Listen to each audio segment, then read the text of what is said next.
Alright, this is a bit of an experiment. I'm in Novosibirsk playing the Russian Super Final, and I thought I might do something I haven't tried doing previously, namely a kind of a very, very live recap of the game immediately after the game has finished. There is English language coverage for this tournament as well, but I think the tournament being slightly lower profile than the Tal Memorial, I suspect not as many people are watching the live coverage, and I thought it might be useful and interesting to people to do this kind of a recap slash post-mortem show after hopefully every round, if I survive this grueling schedule, in order to give you my thoughts. I will attempt, in most cases, unless this will involve giving away too much information to my future opponents. I will start by giving you a brief outline of what I expected to happen in the opening, and then go through the game without touching on every single move. But I will try to cover all the major turning points.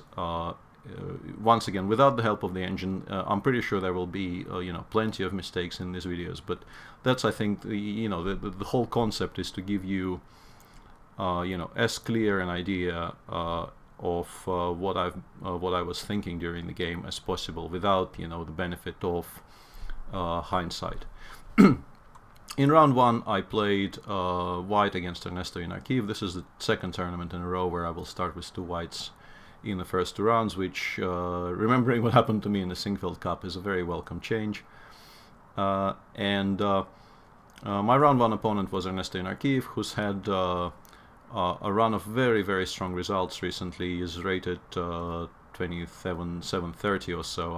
I'm never really entirely sure of what anyone is rated these days, but I believe he is the third or maybe the fourth seed in this tournament, and I generally play him with black. It was once again a welcome change to be playing him with white, because most of the games I remember against him, I'm pretty sure I played some white games against him, but we also played a tremendous amount of G3 Grunfelds with me on the black side. I lost some of those and suffered in a number of them without losing, and having the white pieces was a very welcome change. And with that, let's switch to the split screen and talk about chess a little bit. My plan when studying his opening repertoire was I took brief stock of what he's been doing recently, and I thought this is a perfect person to play 1e4 against, because I generally am a very reluctant 1e4 player these days because of the abundance of people who play the Berlin. And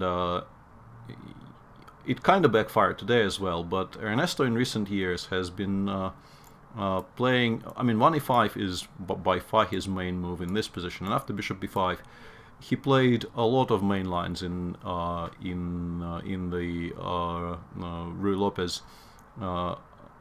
He played Zaitsevs, he played Breyers, he played marshals and anti-marshals, all kinds of stuff, repertoire very, very reminiscent of mine, actually. And against people like that, of course, it makes a lot of sense to switch back to what I know and still quite like, namely the Spanish with white. And we played a game in the World Rapid and Blitz in Berlin, where he played the main line of the Spanish, and it was a short draw, but not without its share of excitement. It could have become very, very sharp at one point, but I couldn't refute some tactic over the board. But today, without too much thought, he played knight f6, which already obviously was a source of intense disappointment for me, because I did not expect that and did not want to see that, frankly. And after d3, he also played bishop c5 very fast, which was a major blow, because in recent times he was mainly playing d6 in this position. And not that it's a bad move, but I think compared to bishop c5, it's a much less strict attempt to equalize. It gives white a lot of, once again, compared to bishop c5, it gives white a lot of additional options. And when preparing for this game, I thought, okay, even if he goes knight f6, which he does, reasonably often, but not as often as he plays a6 on move 3.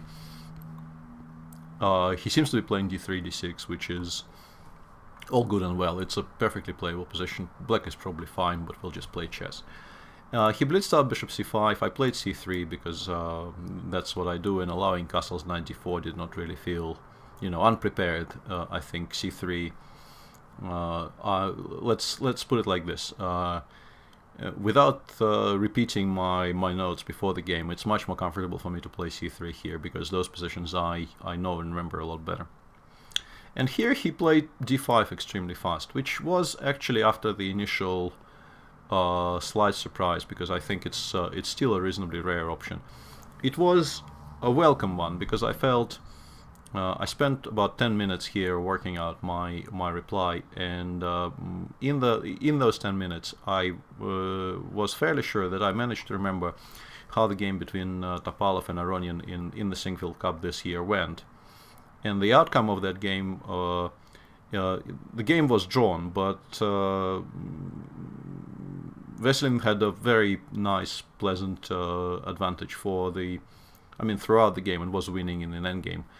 And I thought e5, queen d5, bishop c4, queen d6, queen e2, creating a threat of d3, d4, which makes black immediately castle kingside. And now knight bd2.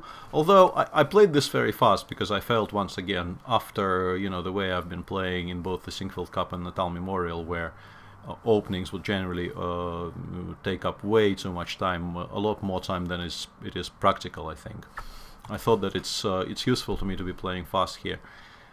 It occurred to me once I made the move knight bd2 here, that maybe something like bishop g5 is not entirely pointless, but I think knight bd2 is a very nice move. And here Ernesto thought for a reasonably long time. In fact, I can probably consult my cheat sheet. He spent something like 13 minutes on the move a5, which is still following the game between Veselin and Lev. I think maybe black can try playing something like bishop f5 to make my play with knight g5, knight d4 a lot slower.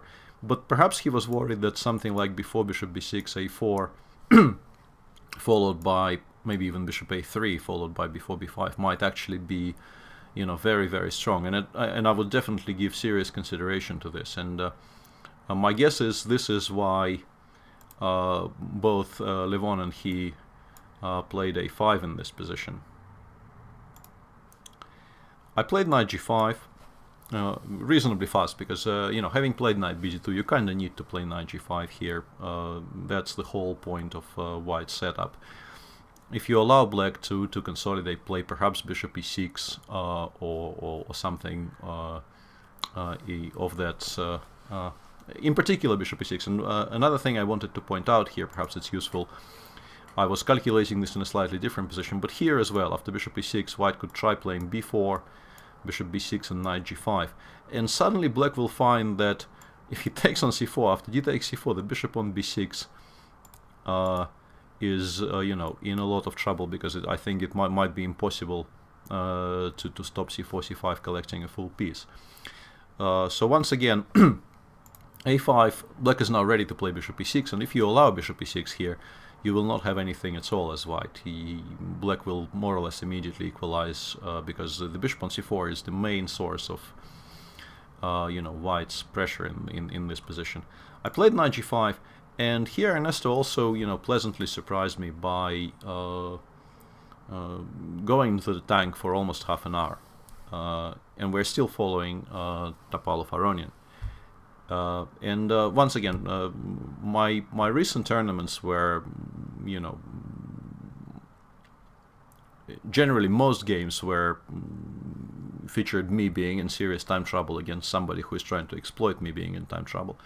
And although I did manage to get the clock down to almost 1 minute at some point later in the game, the fact that my opponent is also playing extremely slowly was very, very welcome. Levon played bishop f5 here.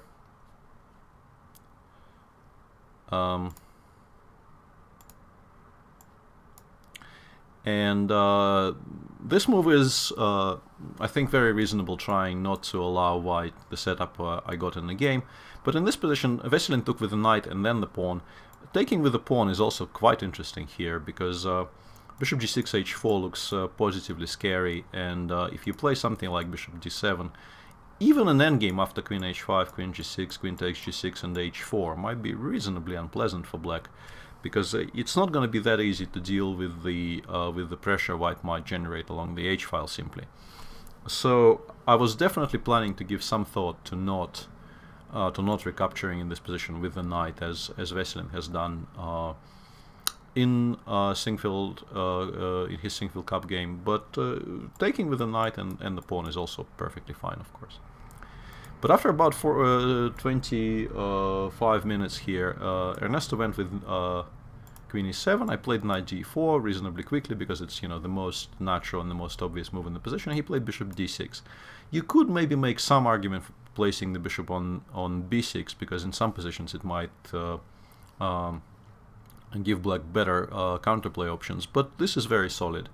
And you have to understand that knight takes f6 was actually a huge threat in this position. If black sort of passes, I mean, pass is not really an option, but the threat of knight takes f6, let's make some stupid move. Knight f6, gf6 now is an only move, but if queen f6 you just lose a piece here. The black queen runs out of squares and the bishop on c5 is gone, which is why black actually has to spend another tempo here on moving the bishop. If he goes h6 here, I can simply take, go knight e4, queen e7 and g4, and I thought during the game that this is extremely strong, because this is a very typical idea in these types of positions, where once the pawn arrives on h6, white immediately creates a tremendous amount of initiative on the king side by playing g4, g5, and the knight on e4 is a very, very powerful piece which cannot really be challenged by anything that black possesses right now. So this is not really an option. Bishop d6, and here I thought for a reasonably long time, like also close to half an hour, because my position looked extremely attractive to me. I felt like I mean, it sounds like a huge overstatement, obviously, but I did feel like I might be close to winning here. That perhaps is, you know, it was heavily influenced by the fact that I normally don't get positions as attractive as this with white after 11th move. And the first move that comes to mind is queen f3. Black more or less is obliged to take on e4 here, I believe, because if you allow knight takes f6, your position will not be particularly attractive, although something like e4 might be playable. And this is an idea we will come back to again, because in the end, let's sort of spoiler alert, I played a4 here after about half an hour of thought. And the point of this move is that it took me a long time to realize that black doesn't really want to do anything at all in this position. It's extremely hard to find any kind of decent plan for black, apart from two ideas. One is knight d8 e6, interposing this knight on c6, which currently has no moves, and you know, trying to swap down, trying to exchange some pieces off, because it's extremely hard for black to deal with white's initiative on the king side. And another counterplay idea here for black is a4 followed by knight a5, challenging my extremely powerful bishop on c4. And to begin with, hang on a second. To begin with, I wanted to you know, start something immediately on the king side. There's plenty of moves. There's queen f3. There's also h4, which is a very useful move for all kinds of positions here. Let's say if black plays knight d8 here, I think you'd much rather play h4 than a4, because h4 will be probably useful in every single line in the following positions, and a4 is a bit of a waste of a tempo. But then I thought, what if black plays extremely slowly? a4, and the trick is somewhat, you know, as a further indictment on black's position here, if I play something like bishop d2 here, knight a5, bishop b5 doesn't really achieve very much, because the pawn on a4 is hanging, and there is really no good way to chase this bishop around. But black, let's say, can play another slow move, something like bishop d7. And now knight a5 will actually become a very serious concern.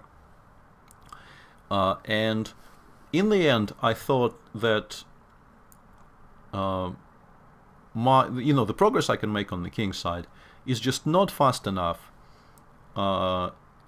And the counterplay black has if I play a4 is not fast enough, that I can actually spend a full tempo on this and give black the move, but secure the bishop on c4. And this is what I settled on.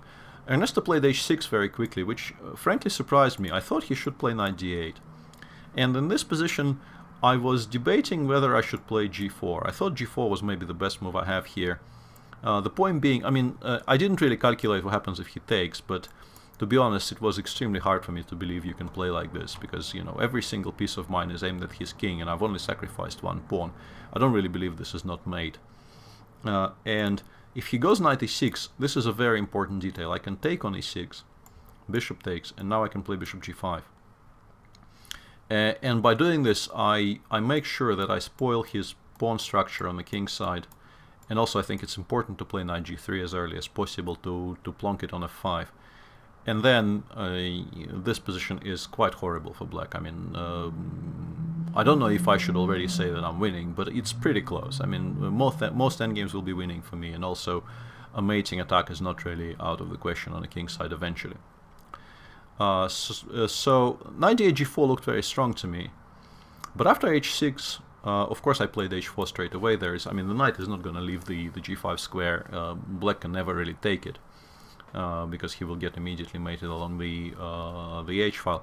Ernesto played knight d8 here, and here I went quite badly wrong.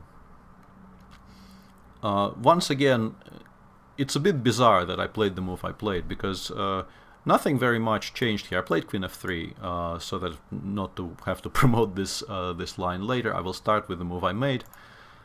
Once again, the move I was planning to make after knight d8 should have been played sort of straight away without, you know, too much thought. And, you know, black's position is very, very critical here, because once again, knight g4, rook g1, even with the pawns on h6 and h4, I believe this should be pretty close to mate. I'd be very, very surprised if black actually can survive this. It looks extremely dangerous to him, for him, sorry. And if he goes knight e6, at the very least I can play something like knight f6, queen f6, knight e4, followed by either immediate g5, or if black wants to, you know, play with the queen on h7, he can do that as well. I don't really want to analyze this position very deeply, because I think the evaluation of this position should be, you know, fairly clear. Once again, I'm not sure if I'm completely winning or just much, much better, but those are the two options. No other options here are available. And the move I made was just a very, very poor choice here, because after knight g4, a move I of course considered, I realized that my options suddenly are not that attractive. I was planning to play knight g3 here, creating an idea of knight f5 and also maybe queen e4, queen g6 in some positions, which is, you know, it's a typical idea in positions like this, but in many cases it's very, very strong. But then I realized black can just play king h8, knight f5, and queen f6.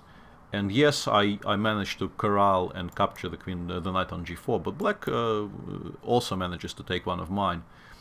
And I managed to, you know, simplify the position, makes black's task a lot easier, and yeah, this is completely unattractive. So after some thought, I realized that I have to practice what I preach, and this is, you know, something I've been telling, you know, I may have even mentioned it in more than one Banterblitz session.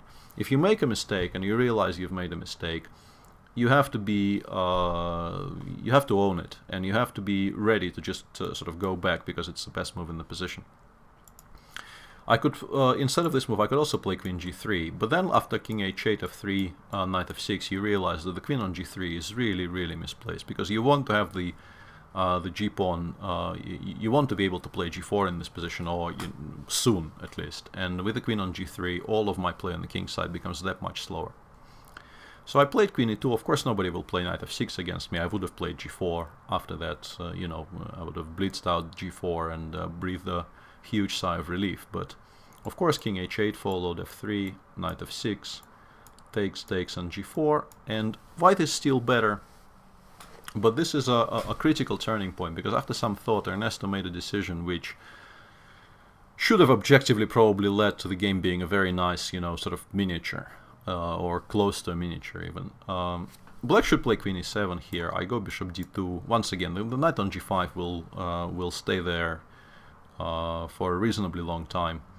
And perhaps black can play something like, now I think about it, maybe something like f6 followed by f5. Gf, bishop takes f5, hoping to get something like this, is maybe not so horrible for black actually. Because he gets some pieces out, the knight might go to f4 in some positions, and with the bishop on f5, giving mate to the black king will not be a straightforward task, although of course I would still pick white here. But instead of this, Ernesto, and I didn't really ask him, and I don't know if that was a blunder or he felt after queen e7 his play is way too slow, but still, knight e6 is a very strange decision, and it should have led to the game finishing sort of there and then. Queen e4, of course. After g6, I think I can just take on e6, and this is, you know, I pick up the h-pawn and continue attacking pretty much, so that's not an option. Black took on g5, hg, queen e7, and here I had, in this position, I had 16 minutes left, and I spent 5 of them trying to find mate after g6 and failing. I've ended up playing bishop d2, but had I played g6, I think the game finishes more or less there and then.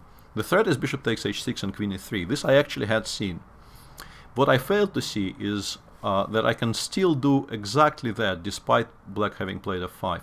I somehow concentrated on calculating this line.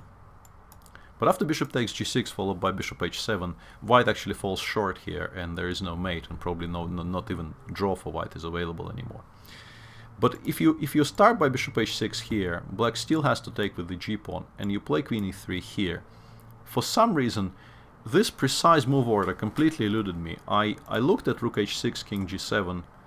I looked at rook h6, king g7, and now both rook h7, king g6.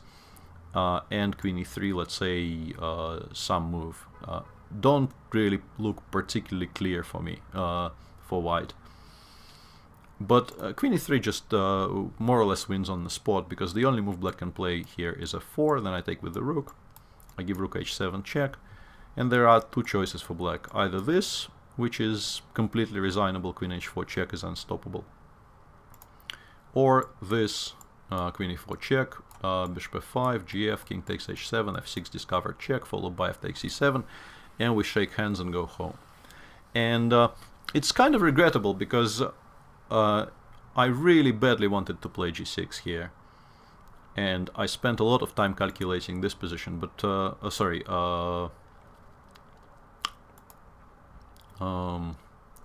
this position, and bishop takes h6, and couldn't make it work. And the fact that a reasonably simple move order transposition kind of eluded me here is somewhat upsetting, because that would have been a nicer finish to the game, and a somewhat easier game in general, and a shorter one. But bishop d2 is not horrible. Bishop e6, castle's long. You know, I can choose to take something on the king side at my leisure, more or less here, and I don't need to hurry. Ernesto played c6, and here I finally settled on doing a similar thing. I played g6, bishop c4, bishop takes h6. I think wins on the spot here. It's a very similar line actually, and this is what's somewhat upsetting. I've been calculating these lines throughout the game. Like for instance, this line I think is more or less completely winning for white, because I think black position is just collapses due to dual threats of queen h8, rook h7, and also rook takes d6. I think black probably needs to enter this rook endgame, which he will not save. It has to be completely hopeless with white rooks as active as they are. So the idea to play g6 was very much on my mind in every single position, and yet I failed to play it in the one position where it was completely winning. Fg6, queen takes g6, Bishop h6, king g8 also looks very attractive, but I couldn't find any kind of finishing blow here and chose queen g6 instead. Rook f6, queen e4, creating a threat of bishop g5, queen f7, g5, rook f5, and this is another turning point here, and I'm reasonably happy with the decision I chose. Of course, if white simply just takes on e6, takes on h6, and plays rook dg1, it has to be pretty close to completely winning for white. But I went for something sort of more more interesting, and I'm quite happy with that choice, although by this point I had about a minute left, and when faced with an important fork in the road here, I chose what might not be objectively the best continuation. White has two versions of a rook sacrifice here. I played rook takes g7 straight away. Instead of that, I had seen that I can also do it in this move order. But somehow I couldn't convince myself that this is simpler than what I'm doing.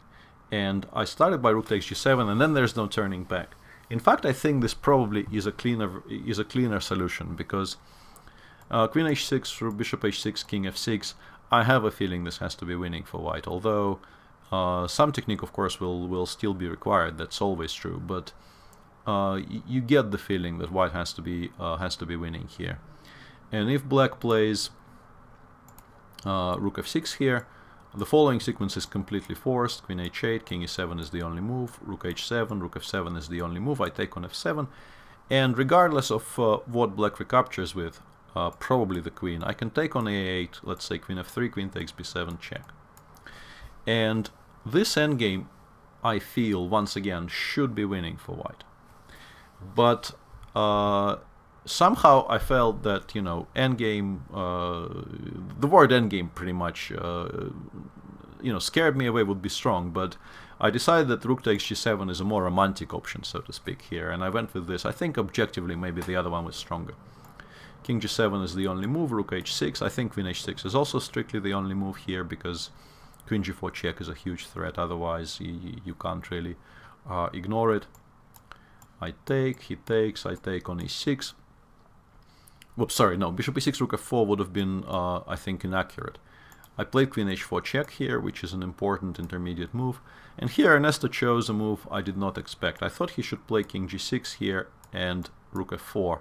After which I was planning to play bishop g4, but it's not that easy for me to find a way to activate my queen. I would like my queen to be on d7, but it's actually some way away from that square. And although it's not that easy for black to stop my checks here, I felt that, you know, this position is not entirely clear.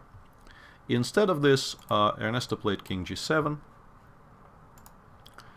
bishop e6, and rook f6. And here, when I got back to my room, my Skype informed me that I had a very nice blow here. I could play bishop c8 here, a move I completely failed to notice.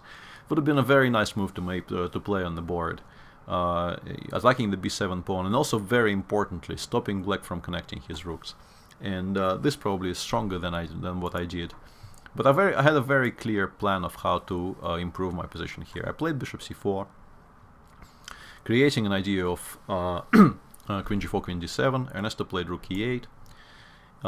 I decided to safeguard my king first, because if I get the queen to d7, he can just play rook e7, and it didn't feel particularly clear to me somehow. Although maybe it was also good enough. I'm not entirely sure. Right now, now that I'm talking about it, this feels extremely strong, because if he goes rook e7, I can give a check, another check, another check, and then maybe try and include the bishop. But somehow, during the game, it felt that I'm allowing him some kind of a dark squared, not blockade, but a kind of a coordination on the dark squares, which I probably should not be giving him as an option. Therefore, in this position, I played king b1, rook e7, king a2. This is perhaps not immediately necessary, but black is also kind of stuck for moves here. It's not that easy to make moves, and I expected Ernesto to play rook g6 here, because it does look very natural. And now I play d4. We were both very, very short on time here, but I felt that, once I create a threat of bishop c4, d3, it will become incredibly strong for black to maintain his blockade. Despite him only being one pawn down, it felt to me that this position probably should collapse, and this is in fact what happened. Rook h6, queen e4, takes, rook f6, queen g4 check, rook g6, queen f5. With this move we reach the time control, and I do believe this position probably is winning for white, because the pawn on a5 is very weak, and I'm planning to just take it and then continue attacking the black's discoordinated pieces. And if he does something like what he did in the game, for instance, bishop c7 was the game he played, the move he played. After bishop d3, his pieces become displaced, and it becomes a matter of reasonably simple technique. He played rook g3. I'm not sure if other moves are more tenable here, but I think the position should be winning. And queen h7 check probably wins as well, but f4 is an incredibly unpleasant move to face when you have like 8 minutes left, which is what Ernesto ended up having here, or around 8 minutes. Because I break down the coordination between black pieces. Now queen h7 threatens to win a full rook pretty much, and bishop f4 takes, queen g5 check. After a number of checks I will just pick up this rook on d3. He played rook f7, but now check, rook 3 g7, bishop c4, bishop takes f4, and queen e6. It's not the only winning move, but I felt it was, style points were probably it's best for style points, so to speak, because I create a threat of queen c8 check. The only way not to immediately lose the b7 pawn is to do something like what he's done. Rook c7 check, rook gf7, bishop f7 takes, and queen takes a5. And if you imagine black having the king on c8 here, it might take a while to win this, although I feel that it probably is still winning. But the king will never actually, in the game, the king never even reached the d file. I was able to stop it on the e file, and king f6 check, king e6 check, rook e7 check on g6. It's very important not to allow king d7, because queen f5 check, king e5. And this is kind of a setup where black is completely stuck. I played before, and now the king joins the fray, and I start pushing my pawns up the board, and black has no moves. And the game was finished something like 5 moves later. So, a reasonably, I'm very pleased with this, obviously, because I rate Ernesto very highly. I think he's a very, very strong chess player. And also, for me, it's always been incredibly important to start well in tournaments. And what can be better than winning a first-round game against, one of the people you expect to be your biggest competitors in the tournament. I'm playing white against Vladimir Fedoseev tomorrow, who also started with a win. He beat Nikita Vityugov in a very complicated Caro-Kann game, which he seemed to have played very, very well. I haven't actually played Vladimir in a classical game yet. This will be my first classical game against him. It will be quite interesting to see what transpires. He's my club mate. We both play for the St. Petersburg club, and I mean, I've seen him play from a distance. He's a very interesting, exciting attacking player. So should be a reasonably interesting game tomorrow. And this is probably a bit too long. I will try and adjust, the amount of the length of these videos. But as I mentioned in the beginning, this is an experiment, and I don't really know how to approach this format properly. Hope you've enjoyed it at least a little bit. I welcome feedback, and I'm planning to continue doing this throughout the tournament unless the game is completely uninteresting or has gone very, very long and I'm completely exhausted. Thanks for watching. This has been Peter Svidler for Chess24 from the Russian Superfinal in Novosibirsk.